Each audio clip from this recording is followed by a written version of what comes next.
अज़ीज़ तलबा, अस्सलामु अलैकुम वरहमतुल्लाहि वबरकातुहू। उम्मीद है आप लोग खैरियत से होंगे। अल्लाह रब्बुल इज़्ज़त आप लोगों को खुश रखे। हमने हाइड्रोकार्बन को तफसीलन डिस्कस करना है और जिस तरह मैंने आप लोगों से वादा किया था हाइड्रोकार्बन के एक एक टॉपिक को मैं लाऊँगा। तो हाइड्रोकार्बन पर लेक्चर नंबर 96 है, आइसोमरिज़म। हाइड्रोकार्बन का बहुत इंपॉर्टेंट सेक्शन है। इससे पहले अल्केन हो चुका है, यूट्यूब पर टाइप करें alkane, hydrocarbon alkane by chemistry वाला, उसकी सारी डिटेल मैंने अपने चैनल पर प्लेलिस्ट में लगाई हुई है। उसके बाद अल्कीन एंड हो चुका है, यूट्यूब पर टाइप करें अल्कीन बाई केमिस्ट्री वाला, तो उसकी सारी डिटेल आपको मिल जाएगी। हमने आइसोमरिज़म, हाइड्रोकार्बन में आइसोमरिज़म बहुत इंपॉर्टेंट टॉपिक है। आइसोमरिज़म को हम इन डेप्थ डिस्कस करेंगे, आइसोमरिज़म की एक एक बात को डिस्कस करेंगे। बहुत इंपॉर्टेंट टॉपिक है, ईटा है, एमडीकैट है, उसके लिहाज से आपने इसको अच्छे तरीके से याद रखना है। आपके ईटा एमडीकैट में आइसोमरिज़म को बहुत डिस्कस किया जाता है और जीओसी जनरल ऑर्गेनिक केमिस्ट्री में भी आइसोमरिज़म के बगैर तो बात चलती ही नहीं है। तो आइसोमरिज़म जीओसी के साथ पढ़ा जाए तो बहुत मज़ा आता है। तो बहरहाल आइसोमरिज़म को हम तफसीलन डिस्कस करेंगे और आज इस पर पहला लेक्चर में लाया हूँ, इसके ऊपर डिटेल से बात होगी इंशाअल्लाह अज़ीज़। तो लेक्चर का स्टार्ट लेते हैं। मेरा नाम है ग़ुलाम नबी और आप देख रहे हैं हमारा प्यारा सा खूबसूरत सा चैनल केमिस्ट्री वाला। तो आज की इसकी डिफिनीशन है आइसोमरिज़म की डिफिनीशन। आइसोमरिज़म की डिफिनीशन हमारे पास क्या आ रही है कि ऐसे ऑर्गेनिक कंपाउंड्स हमारे पास मौजूद हैं जिनका मॉलिक्यूलर फार्मूला तो सेम है, उनका स्ट्रक्चर और प्रॉपर्टीज में फ़र्क आ जाता है। असमें ये लफ्ज़ जो आइसो है ना, आइसोमर, ये लफ्ज़ जो है ना आइसोमर है। आइसोमर, आइसोमर, तो ये जो दो लफ्ज़ हैं ये ग्रीक वर्ड से निकाले गए हैं। ग्रीक वर्ड्स हैं, यूनानी अल्फाज हैं, उनसे निकाले गए हैं। आइसो का मानी होता है, आइसो का मतलब होता है सेम, और मर का मानी होता है पार्ट्स। तो सेम पार्ट्स यानी हमने देखा है कि डिफरेंट मॉलिक्यूल होंगे, डिफरेंट मॉलिक्यूल हमारे पास पाए जाएंगे, लेकिन इन डिफरेंट मॉलिक्यूल्स के अंदर हम ये देखेंगे कि डिफरेंट मॉलिक्यूल्स के होते हुए इनकी कंपोजिशन जो होगी वो सेम होगी। डिफरेंट मॉलिक्यूल होंगे लेकिन इनकी कंपोजिशन क्या होगी, सेम होगी। Different molecule, composition same. Isomer Greek word है, आइसो का मानी हम लेते हैं सेम और मर का मानी हम लेते हैं पार्ट्स, सेम पार्ट्स। यानी इससे क्या मुराद ले रहा है कि ये कहता है कि आपके पास डिफरेंट मॉलिक्यूल्स होंगे,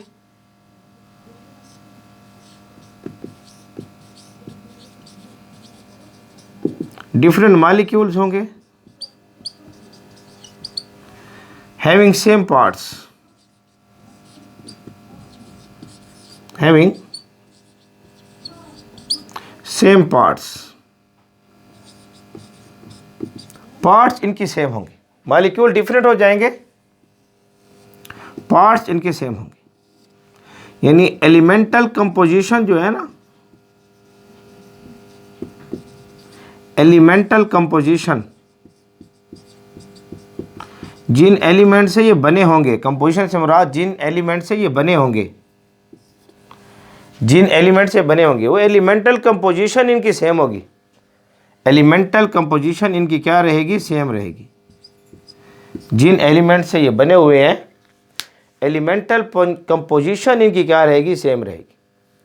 तो इस लिहाज से अगर आप देखेंगे आइसोमर्स के अंदर तो एक यूनानी लफ्ज़ है, यूनानी अल्फाज का मजमूआ है और इसमें हम क्या करते हैं कि डिफरेंट मॉलिक्यूल्स के अंदर देखा गया है कि उनके जो है पार्ट्स सेम होंगे, उनकी जो है एलिमेंटल कंपोजिशन क्या रहेगी, सेम रहेगी।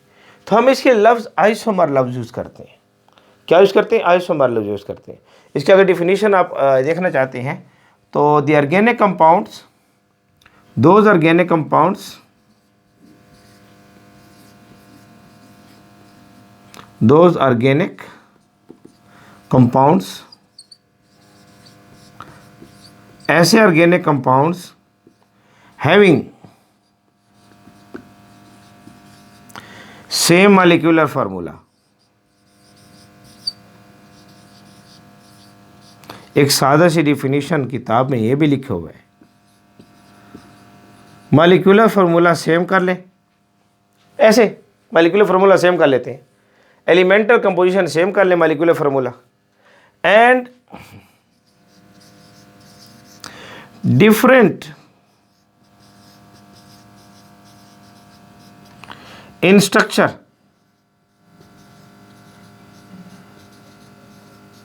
स्ट्रक्चर इनका डिफरेंट है, प्रॉपर्टीज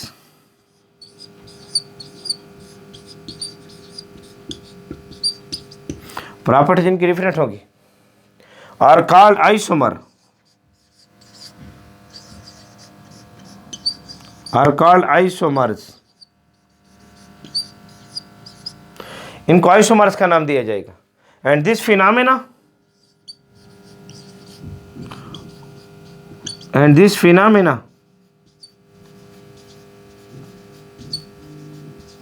और ये जो प्रोसेस हमने पढ़ा है इस कॉल्ड आइसोमरिज्म, इसको नाम दिया जाएगा आइसोमरिज्म।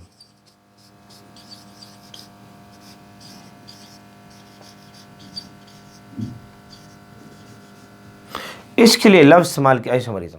फॉर एग्जाम्पल देखें ना, फॉर एग्जाम्पल देखें,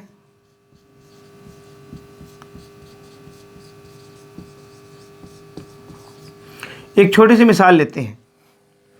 मेरे पास जो है एक तरफ मौजूद है इथाइल अल्कोहल,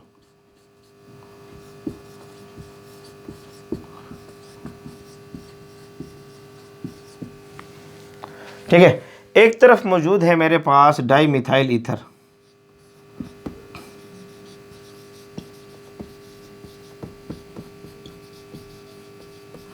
याद रखें इससे पहले जो चैप्टर है ना ऑर्गेनिक कंपाउंड, उसमें मैंने फंक्शनल ग्रुप को डिटेल से बताया हुआ है। आप यूट्यूब पर टाइप करें फंक्शनल ग्रुप बाई केमिस्ट्री वाला, तो फिर आपको बस अल्कोहल का फंक्शनल ग्रुप भी क्लियर हो जाएगा, ईथर का भी फंक्शनल ग्रुप क्लियर हो जाएगा। अल्कोहल का फंक्शनल ग्रुप क्या होता है, हम लिखते हैं OH, इसके साथ यहाँ बांड खाली, ये अल्कोहल का फंक्शनल ग्रुप है।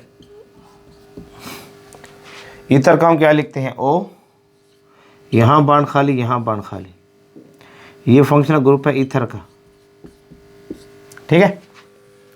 तो हम इथाइल अल्कोहल ले लेते हैं, यानी एक तरफ इथाइल ले लेते हैं C2H5 और इसके साथ OH लगा देते हैं, ये इथाइल अल्कोहल है। डाई मिथाइल ईथर है, इधर भी R इधर भी R लगा देते हैं। यहाँ हम क्या करते हैं कि ये O है, इधर मिथाइल और इधर भी मिथाइल लगा देते हैं।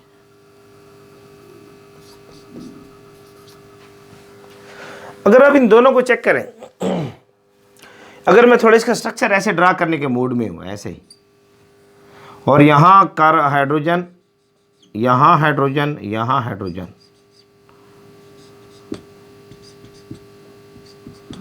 यहाँ हाइड्रोजन,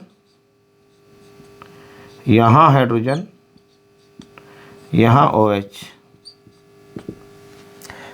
कार्बन जब 4 बॉन्ड सिंगल बनाता है तो sp3 हाइब्रिडाइजेशन होते हैं। यूट्यूब पर टाइप करें sp3 हाइब्रिडाइजेशन बाय केमिस्ट्री वाला,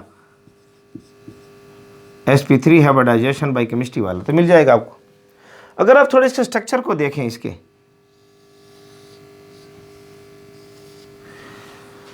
तो ये स्ट्रक्चर आपके सामने कुछ इस तरह बन रहा है, लेकिन जब आप इस स्ट्रक्चर को देखें तो ये ऑक्सीजन है, इसके साथ यहाँ C, यहाँ C,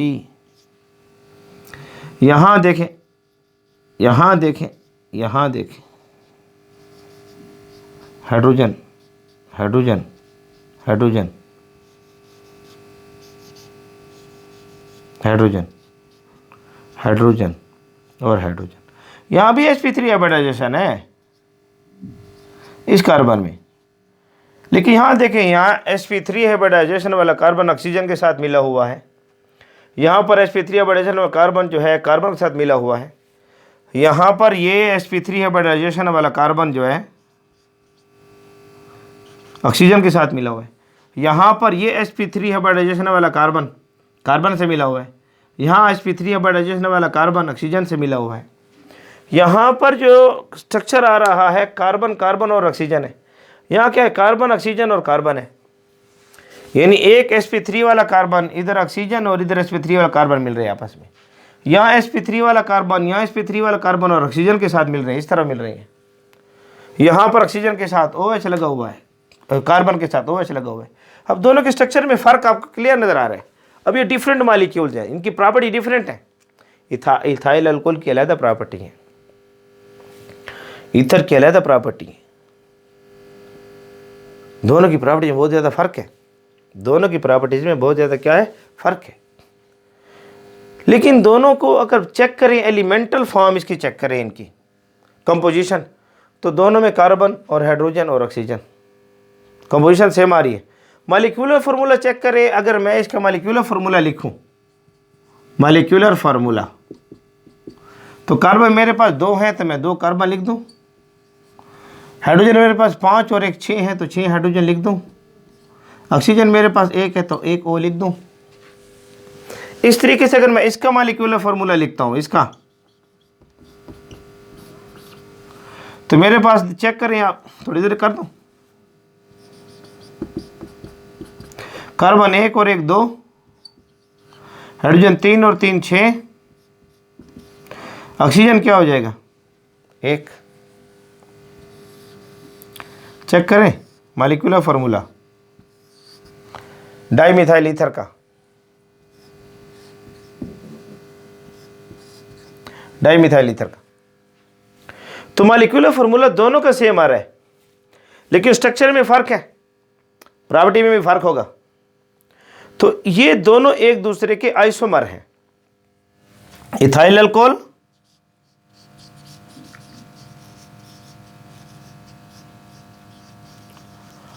और ईथर, डाइमिथाइल ईथर,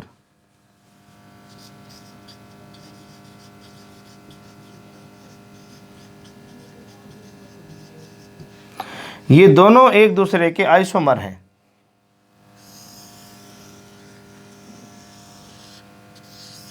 ये दोनों एक दूसरे के क्या हैं, आइसोमर हैं। अब इन आइसोमर्स की आप स्टडी करना चाहते हैं तो इस फिनोमेना को नाम दिया जाएगा आइसोमरिज्म। इस फिनोमेना को क्या नाम दिया जाएगा, आइसोमरिज्म। अगर आप इस आइसोमर को स्टडी करना चाहते हैं तो इस फिनोमेना को नाम दिया जाएगा आइसोमरिज्म। तो हमारे पास आज का जो लेक्चर है आइसोमरिज्म की डिफिनीशन है, फिर इसकी टाइप्स हैं और उसको तफसीलन डिस्कस करेंगे। तो मैं साइड पर हो रहा हूँ, उसको चेक कर लें।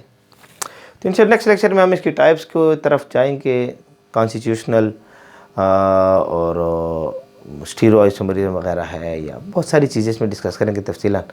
तो हमारे साथ बने रहें, जुड़े रहें। अल्लाह रब्बुल इज़्ज़त आप लोगों को खुश रखे।